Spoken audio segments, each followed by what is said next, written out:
application of Cauchy's residue theorem। तो यहां पर आता है application of Cauchy's residue theorem, और एप्लीकेशन में आता है बच्चों application of residues Cauchy's residue theorem to evaluate real integrals, to evaluate real integrals. यहां पर दो तरीके के क्वेश्चन बनते हैं, एक है टाइप 1 और एक है टाइप 2। टाइप 1 में क्या होता था? टाइप 1 में आपके पास 0 से 2 पाई लिमिट होती थी, एक फंक्शन होगा जिसमें कि साइन थीटा या कॉस थीटा होगा और यहाँ पर डी थीटा लिखा होगा। ये आपका इस तरीके का इंटीग्रेशन होगा जिसको हम लोग टाइप 1 बोलेंगे। इसको हमें सिंप्लीफाई करना है बच्चों, और इसको सिंप्लीफाई करने के लिए हम लोग सबसे पहले इसको थोड़ा सिंप्लीफाई करेंगे, और सिंप्लीफाई करने के बाद इसको कन्वर्ट करेंगे z में, और z में कन्वर्ट करने के बाद इसमें अप्लाई करेंगे कॉचीज रेजिड्यू थ्योरम। इसमें हम लोग क्या क्या रिप्लेसमेंट करते हैं? यहाँ पर हम लोग रिप्लेस करते हैं सबसे पहले, अगर साइन थीटा है तो उसकी जगह लिखते हैं e की power i theta minus e की power minus I theta upon twice I. Cos theta जहां पर भी लिखा होगा e की power i theta plus e की पावर माइनस आई थीटा अपॉन ट्वाइस।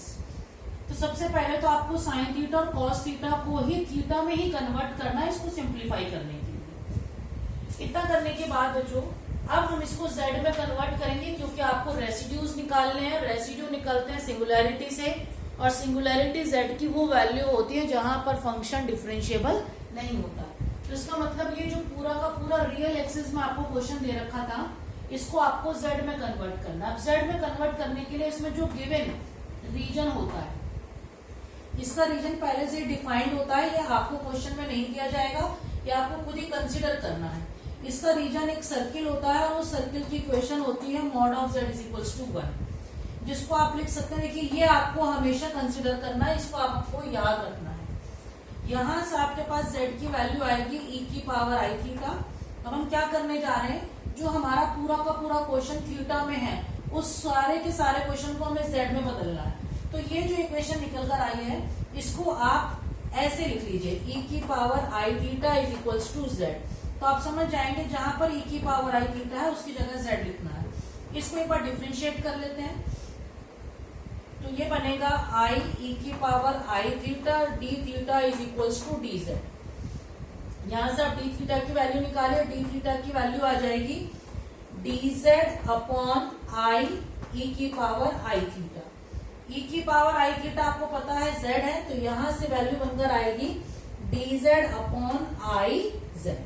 तो आपको बच्चों ये डी थीटा का रिप्लेसमेंट और ये रिप्लेसमेंट हमेशा याद रखना है, और ये दोनों के दोनों रिप्लेसमेंट आपको अपने क्वेश्चन में अप्लाई करना है। जैसे रिप्लेसमेंट्स को आप अपने क्वेश्चन में करेंगे, आपका जो फंक्शन है वो z का बन जाएगा।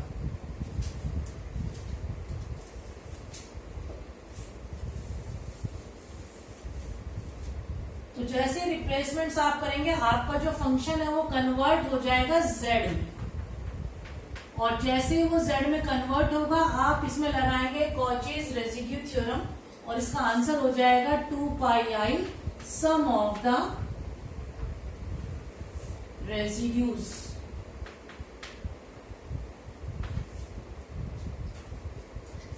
ये आपका टाइप 1 है। अब देख लेते हैं जल्दी से टाइप 2।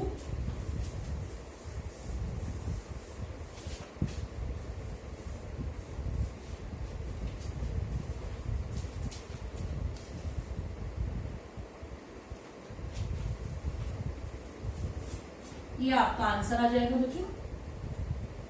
अब आता है टाइप 2।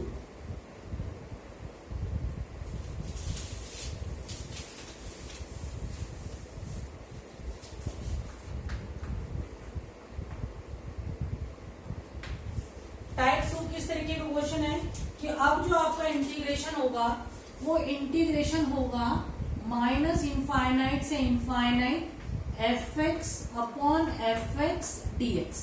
आप देख सकते हैं कि आपका जो इंटीग्रेशन होगा वो रियल एक्सिस यानी कि x के अलॉन्ग है, और इसकी जो लिमिट है वो माइनस इनफाइनाइट से प्लस इनफाइनाइट है। अगर इस तरीके का आपके पास फंक्शन आता है तो आपको इसमें भी कॉचीज रेजिड्यू थ्योरम ही अप्लाई करनी है। तो देखिए बच्चों यहाँ पर क्या होगा, यहाँ पर जो हमारा गिवन रीजन होगा, पहले इसको ऐसे लिख लेते हैं। तो आपका क्वेश्चन बच्चों इस तरीके से होगा, इस तरीके से होगा। तो आप पहले अपने रीजन को देख लेते हैं। यहां पर भी रीजन पहले से ही डिफाइंड है तो आपको वो ही कंसीडर करना है। यहां पर हमारे पास एक अपर हाफ सर्किल होता है। ये जो सर्किल है, ये जो कर्व है, इसको हम CR, ये CR कर्व से डिनोट करते हैं। और ये CR कर्व इस वाली रियल एक्सिस से ऐड होते हुए अपर हाफ सर्किल बनाती है। इसकी जो रेडियस है, ये हम ये मान के चलते हैं कि इसकी रेडियस जो है वो इनफाइनाइट है। इनफाइनाइट होने का मतलब ये इतना बड़ा सर्किल है, हाफ सर्किल है, कि इसमें जितने भी पॉजिटिव पोल्स आएंगे वो सारे के सारे इसके अंदर लाई करेंगे, ये हम मान के चलते हैं। तो आप देख सकते हैं कि यहाँ पर आपका जो ये इंटीग्रेशन है माइनस इनफाइनाइट से इनफाइनाइट fx अपॉन, ये जो आपका क्वेश्चन है बच्चों, सबसे पहले तो आपको इस क्वेश्चन को जो कि x में दे रखा है उसको हम पहले तो z में कंसीडर करेंगे, और z में कंसीडर करके उसको सिंप्लीफाई करके दोबारा x में बना देंगे। तो हमारा क्वेश्चन दोबारा से यही बनकर आएगा। तो हम क्या करेंगे, हम लेट अस कंसीडर करेंगे फंक्शन इज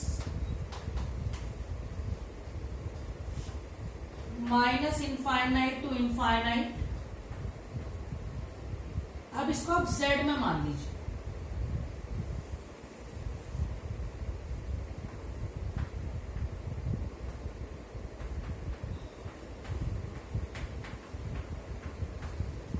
तो आप ध्यान से देखिए मैंने क्या करा है, आपका जो भी क्वेश्चन था जो कि x की फॉर्म में लिखा था उसको मैंने z की फॉर्म में लिखा है। यहाँ पर लिमिट माइनस इनफाइनाइट से इनफाइनाइट है, लेकिन आपको यहाँ पर लिखना है c क्या है, c दो कर्व का एडिशन है। एक तो ये जो सर्किल है ये वाली कर्व, प्लस ये जो स्ट्रेट लाइन है ये वाली कर्व, इन दोनों को ऐड करते हैं तब जाकर ये अपर हाफ सर्किल बनकर आ रहा है। तो ये जो अपर हाफ सर्किल बनकर आया बच्चों, ये दो कर्व से मिलकर बना है, एक ये वाली और एक ये वाली कर्व। तो यहाँ पर आप लिखेंगे और आप देख सकते हैं कि जब आपके पास ये इंटीग्रेशन करने के लिए होता है तो कॉचीज रेसिड्यू थ्योरम से इसका आंसर होता है 2 पाई आई सम ऑफ द रेसिड्यूज।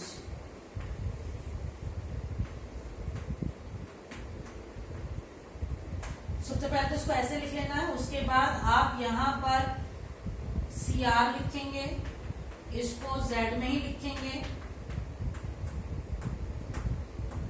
ये वाला जो CR है इसका मतलब ये हमने ये सर्किल वाला कर्व को पहले कंसीडर करा है और इसके अलोंग इंटीग्रेशन करा है। तो ये सिर्फ इसके अलोंग इंटीग्रेशन हो रहा है, पहले वाला इसको हमने इस तरीके से लिखा है, फिर प्लस लगाया है। अब हम इंटीग्रेशन करेंगे अलोंग दिस स्ट्रेट लाइन। आप देख सकते हैं इसकी लिमिट माइनस इनफाइनाइट से प्लस इनफाइनाइट जा रही है। और क्योंकि अब आप इस इक्वेशन की बात कर रहे हैं तो यहाँ पर आप देख सकते हैं y इज इक्वल्स टू 0 होता है, तो इसका मतलब dy इज इक्वल्स टू भी 0 हो जाएगा। तो जहां जहां z होता है उस z में y और dy 0 हो जाएगा, तो सिर्फ बचेगा x की टर्म। तो ये बचेगी सिर्फ और सिर्फ x, और ऐसे dz जो है वो भी बचेगा सिर्फ dx। इसका आंसर हो जाएगा 2 पाई आई सम ऑफ द रेसिड्यूज।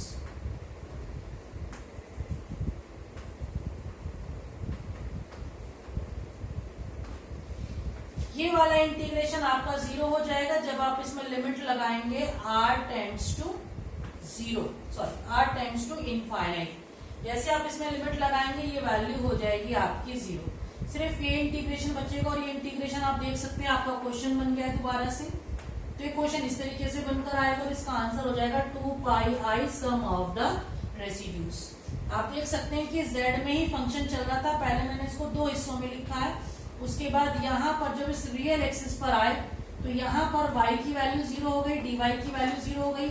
आपको पता है कि zx प्लस iy होता है, तो जैसे y 0 होगा तो z की वैल्यू x बचेगी, और dz आपको पता है क्या होता है, dx प्लस आई dy। तो ये दोनों की दोनों वैल्यू को आप यहाँ पर इस वाली कर्व के लिए जब रखेंगे तो ये पूरा का पूरा फंक्शन x में बन जाता है। इसका आंसर भी आ जाएगा 2 पाई आई सम ऑफ द रेसिड्यूज। यहाँ पर बच्चों रिवीजन ओवर होता है हमारे मॉड्यूल 5 का। कल हम लोग स्टार्ट करेंगे revision of module 4। I hope आपको ये समझ में आया होगा। चलिए, थैंक्स एवरीवन।